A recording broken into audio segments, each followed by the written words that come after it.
বলো।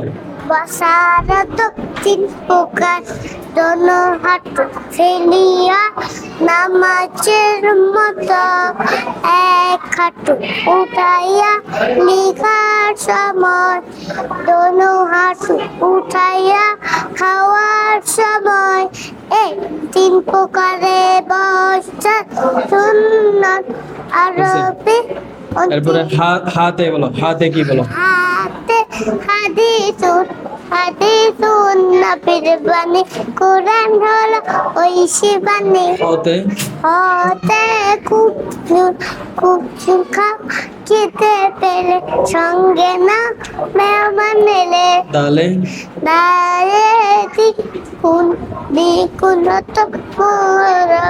দ্বিগুণ ডাকে রাত গভীরে খোদা তাআলা জিকির করে অজুতে চার ফরজ বলো। অজুতে চার ফরজ সমস্ত মুখ ধোয়া দোনো হাতে কোনো দোয়া মাথার চার ভাগের এক ভাগ মাসে করা দোনো পায়ে টাকনো দোয়া মাশাআল্লাহ, ধরো যাও।